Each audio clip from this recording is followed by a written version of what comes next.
An MLB insider says the Dodgers could trade Tyler Glasnow this offseason. Is that a real possibility? Should they consider it? Also, the Dodgers are being linked to the best player from last season in the KBO to take over third base. That's an interesting rumor. What should the Dodgers do this year at third base and moving forward? That's coming up next on Dodgers Dugout Live. It's time for Dodger baseball. Welcome to Dodger Stadium.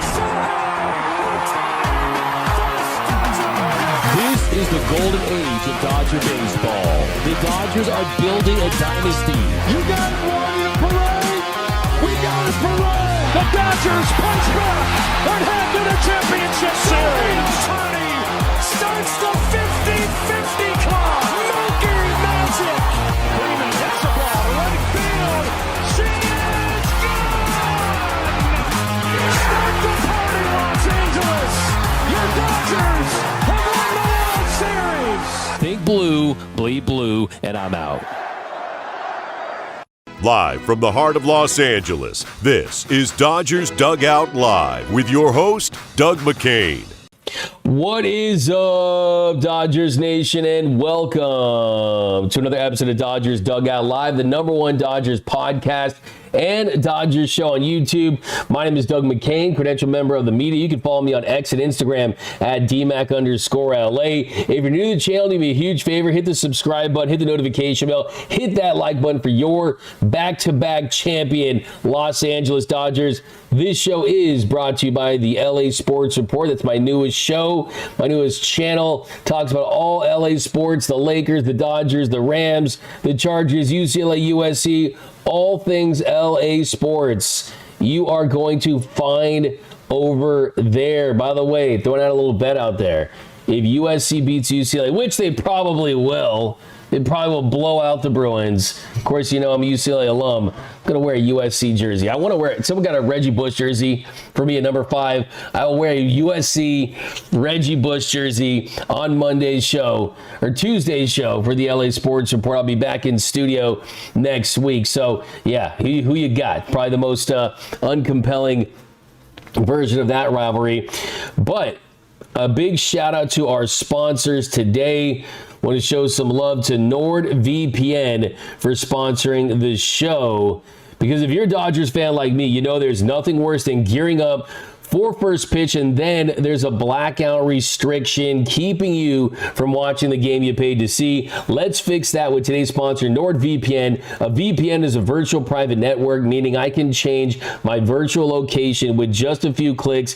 This matches my true IP address, making it appear that I'm anywhere in the world. NordVPN lets you change your virtual location with just one click, so no matter where you are while traveling to places that aren't available, you can access content from back home. Traveling, living outside the market, or maybe your streaming service decides tonight is the night to hit you with one of those annoying blackout messages. NordVPN fixes that. And look, it's not just for streaming. NordVPN keeps your connection secure, your data encrypted, and your online activity private. So whether you're watching highlights, checking stats, or arguing about the starting lineup online, you are protected. And of course, all the classic benefits of a VPN are at your disposal too.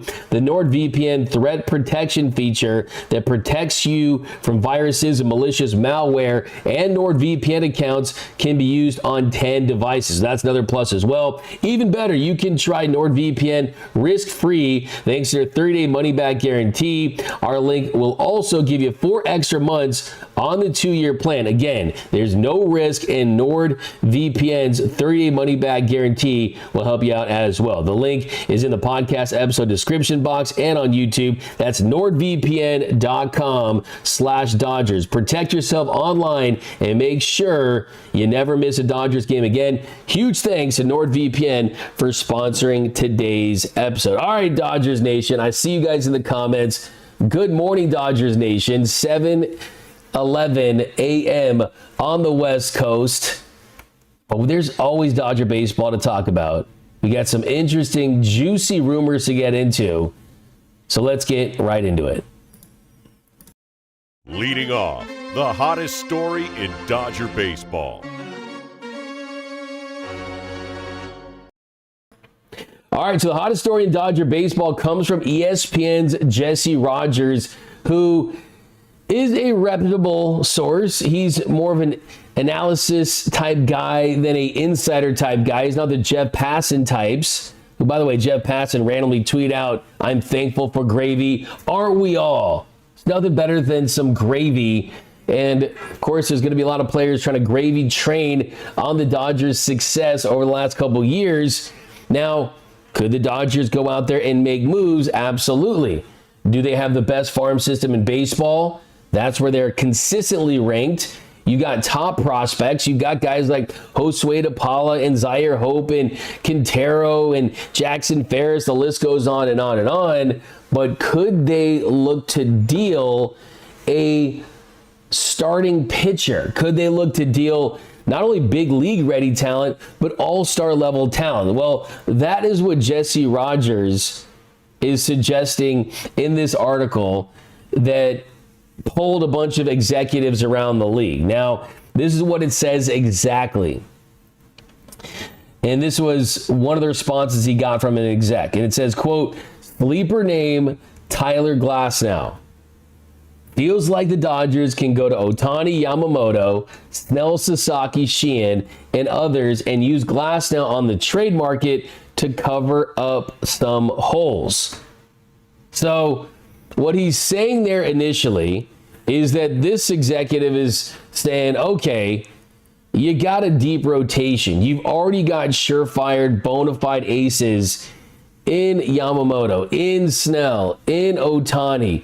Then you got Sasaki, who could emerge and hopefully realizes his potential as a frontline starter next year. Then you're up to 4. Emmet Sheehan has shown a lot of potential. Is Sheehan going to be better than Glasnow? I would say no. Is Sasaki better than Glasnow right now? He's still a complete unknown, so the answer is no. Snell we know is, Yamamoto we know is. Ohtani's interesting just because you know they're going to be cautious with him. You can't view Shohei as a guy you're expecting to go 150 to 200 plus innings right out of the gate. I mean, could he do it? Sure. Does that mean it's the best thing for this team? No, because you can't do anything to risk losing his bat. That's the number one thing he brings to this team. As good of a pitcher as he is, he has a bigger impact with the stick because he's in the lineup every single day, hitting 50-plus home runs, stealing bases, getting RBIs, getting extra base hits and triples and doubles. So the minute they lose Ohtani's bat, for the most part, it's over. So I think that for the outsiders to evaluate this Dodgers rotation, I think that they're doing it in a vacuum. They're not looking deep into it, and they're just assuming, okay, each of these starters, because of how they look, because of how they're capable of performing when they're at their best, that it suggests that they should be posting and that they're going to just go full bore for the entire regular season. The truth is, the Dodgers always need depth at the starting pitcher role. You always need as many guys as you can to cover those innings through the gauntlet that is a 162 game season. So could they trade Tyler Glasnow? Certainly they could. Does it mean it's the best idea? It doesn't. But let's look into it. How much money does he still owe? How many years? Well, right now, after he did sign that $136.5 million extension with the Dodgers a couple seasons ago, after the 2023 season, heading into 2024, when they trade away Ryan Pepio, my good friend, shout out Pep, the Pepio and his Stepio. He's having a busy offseason, I see. He's my good friend over there in Tampa Bay. And Johnny DeLuca, the Ron Say clone, after they trade him to Tampa Bay, and they traded Pepio to Tampa Bay, they not only brought in Glasnow, but they brought him in with an extension. And anytime you do that, it's you believe that a guy can be a pillar for your rotation for years to come. First season, when he was on the mound, he was good, but then he got hurt, and you couldn't use him in the postseason. Second season, he refined the mechanics a little bit to take some pressure off the elbow to keep him healthy. Early on, it was a struggle for him because he just couldn't feel right. He missed some time, but he was big. I mean, he was big against the Phillies. in the clincher. He was big. I mean, he had his moments coming out of the bullpen against the Phillies early on in that series. I thought he was huge too. We saw what he was capable of doing in the postseason, where his high points are certainly there. Tyler Glasnow is a guy that can perform at a high level on a big stage. And if you look how he performed in the postseason, I don't think he gets enough credit for it, quite frankly. In the postseason, 21 and a third innings of work. He pitched in 6 games, and he posted a 1.69 ERA. He pitched twice against the Phillies, once out of the bullpen, going inning and 2/3. Didn't give up a run, gave up a couple hits. But in the clincher that the Dodgers won in extra innings after Hae-Sung Kim crossed home plate, went back and touched it again, he went 6 innings in a tied ball game with no run support, and he gave up 2 hits, had 8 strikeouts, 3 walks, but did not give up a run. So he got a hold against the Phillies, went a 6 innings of scoreless ball against the Phillies, which I think, of course, is his best start as a Dodger. And then against the Brewers in the NLCS, his start, he went 5 2/3 innings, gave up 1 run. He was really good in that game too. And he got the job done there. The Dodgers win game 3, 3-1. And then against the Blue Jays, 4 2/3 innings in the 18-inning game. And he gave 2 runs, solid there. Then he went 1 inning in the Friday game, got the job done in game 6, and then pitched 2 1/3 innings of 1-run ball in game 7. Tyler Glasnow is postseason certified now. Tyler Glasnow is a guy that has that kind of stuff with the extension, the nasty curveball slider combination with a heater that clocks in at 97, 98, but with that extension is right on top of hitters looking like it's triple digits. So the point I'm trying to make here is, if you are going to consider trading Tyler Glasnow, it better be for a star pitcher and not an outfielder and not a position player. I think the only way you trade Tyler Glasnow is if you think you can upgrade at the starting pitcher spot. And of course, who am I talking about? And I've suggested this early on this postseason. If you're going to trade Tyler Glasnow, trade it for Tarik Skubal. And by the way, Tarik Skubal, he tweeted out yesterday about Jack White and Eminem, saying that he had goosebumps during their halftime performance in the Lions-Packers Thanksgiving game. And he said, "Are you guys available on April 3rd?" Which I'm going to have to assume is the opening day for the Detroit Tigers. So is that Tarik Skubal trying to say, "Oh, I want to stay in Detroit. Hey, give me an extension"? It doesn't mean too much, but it does mean that at the very least, he's not out there forcing a trade, telling the front office he wants to be somewhere else. So the question is Tarik Skubal truly available this offseason? That's one. 2, would the Dodgers get involved because they're one of the few teams that have the prospect capital to get a deal done? And 2, have a legitimate shot of maybe not signing an extension before he enters his walk year, but have the confidence in knowing that if we put Tarik Skubal in our organization and we let him see how we run things here, and he walks down those hallways, the hallowed grounds of Dodger Stadium, and he sees pictures of Sandy Koufax, Fernando Valenzuela, Oral Hershiser, Clayton Kershaw, all the great starting pitchers that have put on that Dodger blue. He sees the pitching coaching with Mark Pryor and the analytics department. I mean, if I'm the Dodgers, yeah, are there any guarantees you're going to sign a guy? No, but they're one of the organizations to where it's to their advantage. It's to their advantage to bring a guy in and see how they run things at spring training and go chase a World Series and have your best year and not have to rely solely on him. If I'm Tarik Skubal, I'm trying to lengthen my career. I don't want to be the only dude that can get it done. And with the Dodgers, he would not have to be that guy. So if you're LA and the Tigers are saying, yeah, we want big league ready talent, but we'd also like a guy that maybe we wouldn't typically be able to get. And that's a guy like Tyler Glasnow. And could the Tigers afford Tarik Skubal at $350 million, which is what he's going to get? At least $350 to $400 if he stays healthy. He's a Scott Boras client, so the likelihood of an extension before the season, unless it's just an insane number, is probably unlikely. Could they afford that? No. But could they afford what's left on Tyler Glasnow's contract? Yes. And that's because every single major league franchise can afford an ace-level pitcher that's due $81.5 million through 2028. And that is what Tyler Glasnow still owns. So if you look at the remainder of his contract, he's due $81.5625 million through 2028. And 2028 is either $21.5625 million, or it's a player option for $30 million. Or it's a player option, that's the player option for that year in 2028 at 21.5, or the club option, or the play. It's a $21.56 million player option or a $30 million club option. So that is kind of where they would be for him financially.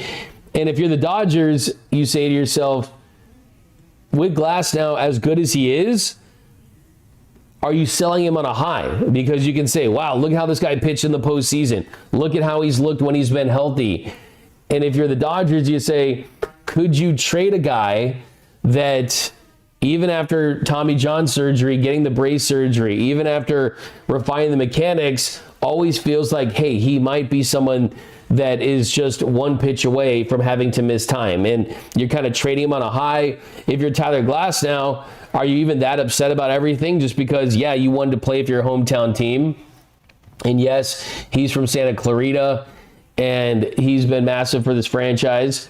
But you already won your World Series, too. You won 2, essentially, in 2 years, and that ring shines forever. So it's business for the Dodgers.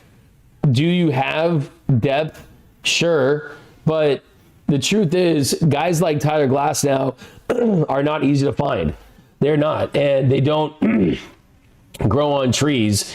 And if I'm the Dodgers, I'm certainly only trading him for a massive, massive impact type of pitcher. And as far as a player goes, you're shedding some money, but I mean, who's out there that you're really wanting to trade?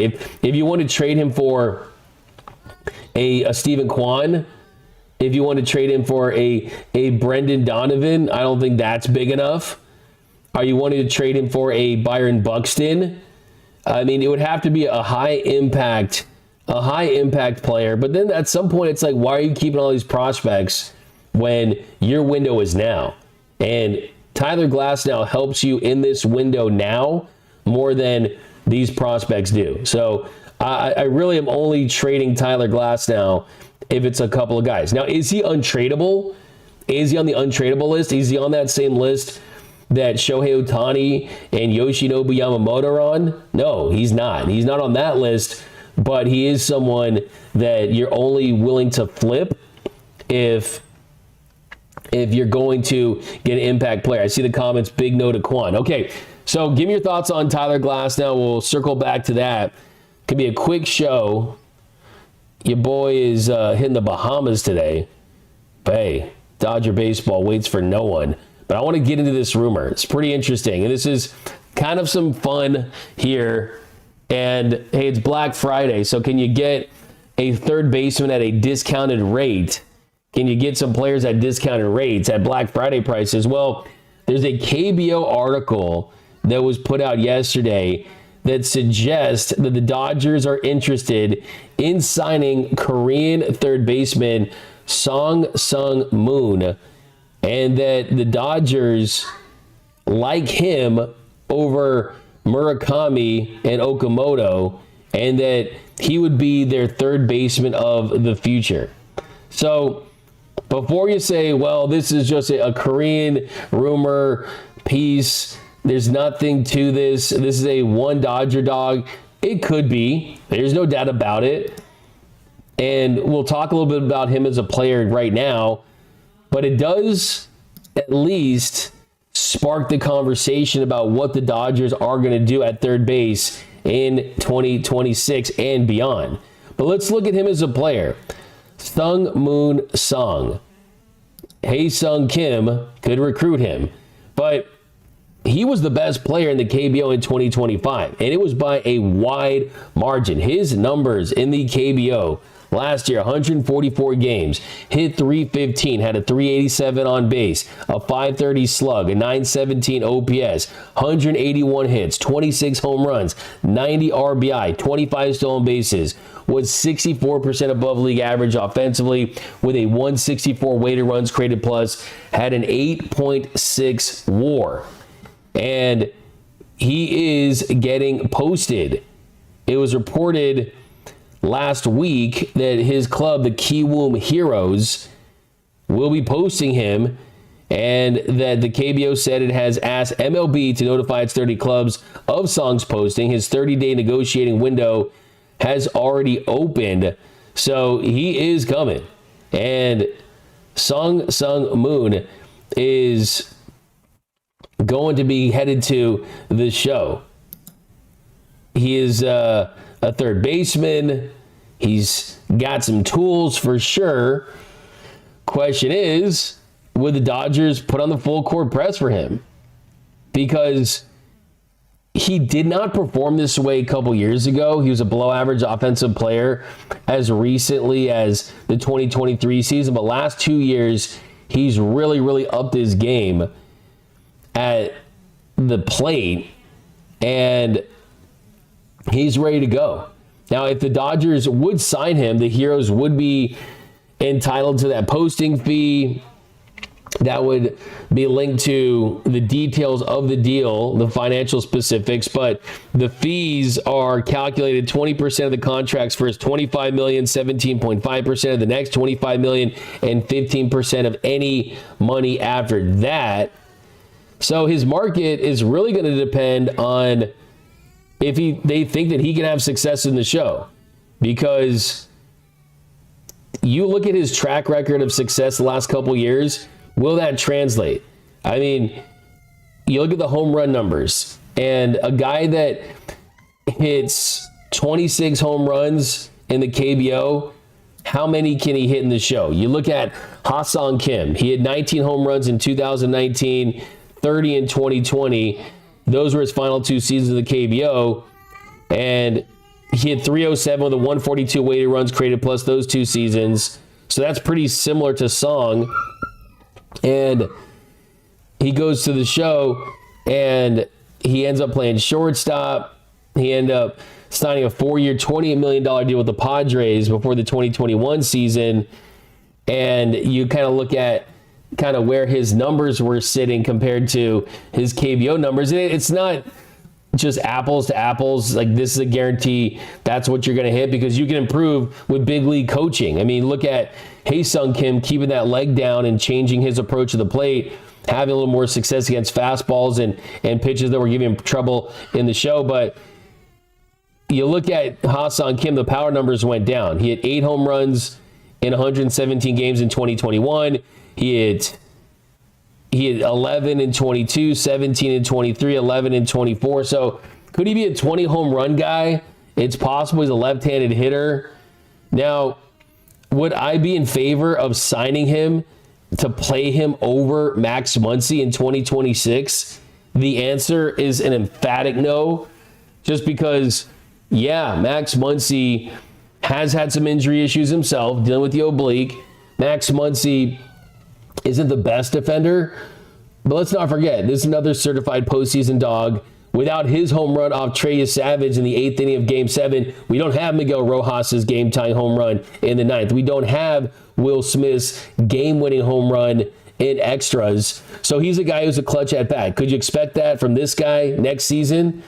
I don't know about that. I think that would be a long shot. But I do think that you have to consider in third base next year is this, and we haven't talked about this. No one's really mentioned this. Is sure, Muncy's back. Sure, we know what he's capable of when he's healthy. Sure, we expect him to be a part of this group in 2026 and potentially beyond that. But can you expect him to play 120 or more games? I think that is a big question. And if not, who plays third base?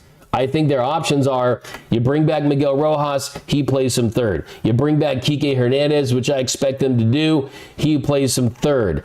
Then Alex Freeland is an option too. Don't forget Alex Freeland as an option. But for everyone out there saying Nolan Arenado, I know I was in on it last offseason. I'm not in on it this season just because he's not 2018 Nolan Arenado. He has got a no trade clause.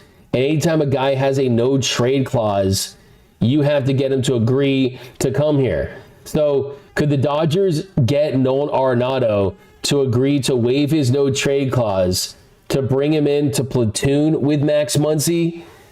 Even though they're going to probably want to start the season as Muncy as their everyday third baseman, I would say the answer to that is no. So I just don't expect that to happen. But it's interesting. I mean, Murakami, I think, has a better hit tool, and he played in a better league. And I think the ceiling is more tantalizing with Murakami, but it could also cost you a lot less to go with this guy if you just want to bring him in, see what he's capable of, and then maybe he's a successor to Max Muncy next season if he develops into the player you think he can develop into. So I'm not so sure, right? I think it's definitely a major like what if, who knows kind of thing. But it is pretty interesting to think that no one's really talking about it. The fact that the Dodgers need to at least have a plan at that position. He really needs to have a plan at that position. And I personally think that that they're going to probably keep it status quo a little bit. But I will say the Black Friday deal I'm looking at, don't discount Robert Suarez for the Dodgers. Robert Suarez would be cheaper than Devin Williams. He'd be cheaper than Edwin Diaz. It would be great to see him make up with Shohei Ohtani on the Dodgers. He's been really, really good. And Andy McCullough of The Athletic, he linked him to the Dodgers as well. So I love Andy McCullough. And hey, what I love about Suarez, 76 saves over the last couple years. The fastball's in the 97th percentile. He's turning 35 next year. He's going to want a multi-year deal, but it's not going to be in a range that is a deal the Dodgers can't handle. I mean, he could give you a deal 2 years, $24 million, 2 years, $25 million for a guy that you don't have to be tied to long term. I like Devin Williams' upside too, for sure, but Suarez, hey, what did Tyler Glasnow say? If you can't beat him, join him. That's certainly a method there that you gotta love. That's definitely the approach. But all right, guys, I gotta run, so we'll do a couple comments here, and then we'll get out of here. The seventh inning stretch.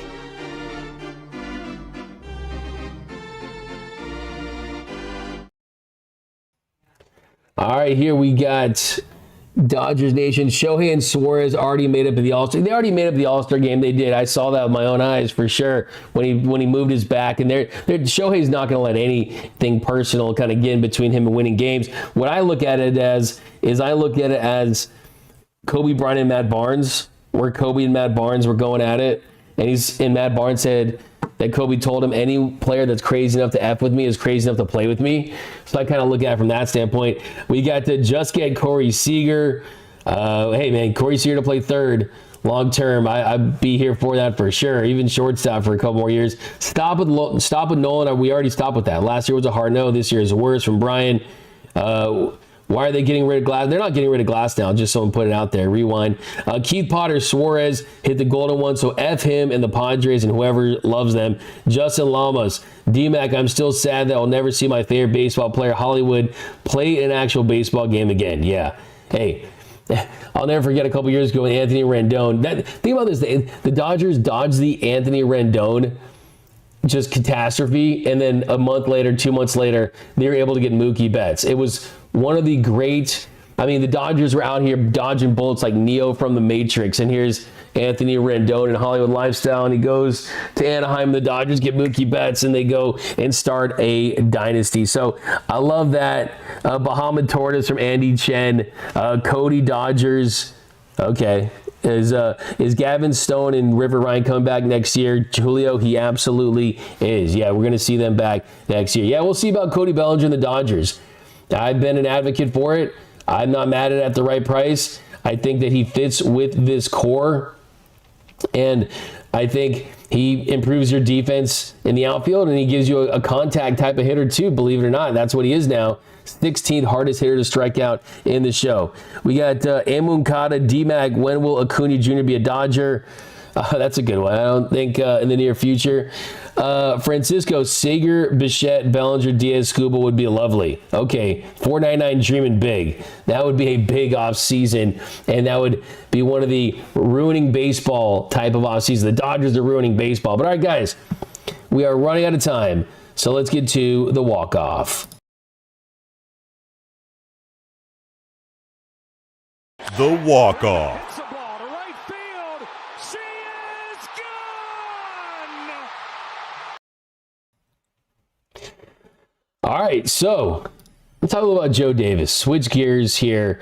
Joe Davis was on the Awful Announcing podcast, and he was asked about how fans think that, he's very biased about their team or not their team. He said to Awful Announcing, "These are exciting, highly emotional times as fans. It's what makes sports great, that we all get a little irrational at points. Dodgers fans are going to get upset that I get excited for the other team. The other teams are going to be upset I'm the Dodger guy." So that's what he said about that. And I just want to say that it's always going to be framed that way by the fan. I remember talking to Bob Costas.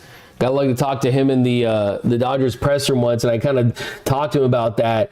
And it's look, these guys, if you want to be on the national level, you got to be professional like that. And if Joe Davis is going to be elevated to the highest job in his profession, yes, if something good happens for a team when they're playing the Dodgers, he has to treat it just like, hey, he's a fan of that team. Or not necessarily a fan, but he's got to just play it objective. And sometimes the other team makes great things happen, right? I mean, we saw big moments from Vladimir Guerrero Jr., and there were big moments from that team. And I don't think that Joe Davis is even overly biased towards the Dodgers. I mean, I like that about broadcasters, even when they're calling the team they're paid to call. Like, there's nothing more cringe than them basically painting a different view of that team. So, look, I think Joe Davis is the best in the game. I really do. And I think that you can. Here's the thing: you can feel that he loves the Dodgers, though. I just want to point that out. And here's the thing: if the Blue Jays beat the Dodgers, we'll never know what his call would have been. But would it have been as exciting as the Yamamoto call, where he gets the double play? To beat the champs, you gotta knock them out. Would it have been like that? Yeah, I don't think it would have. I really don't. I think you see Joe Davis's call right here, and you can just feel his Dodgers love. Bounces one up the middle. Bits to the bag. Over to first. To beat the champ, you gotta knock him out. The Dodgers stand tall and win back-to-back titles.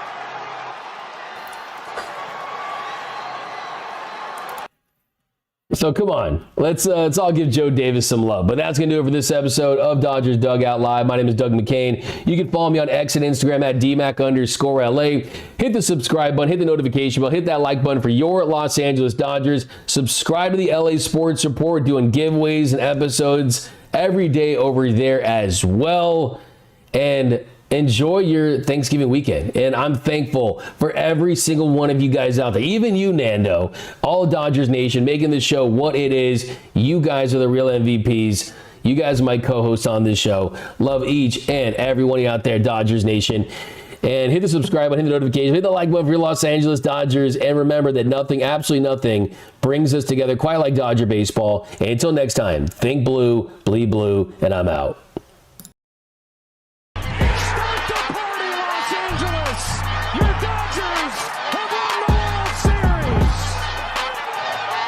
When the up coming winter gives way to spring, rest assured, once again, it will be time for Dodger baseball.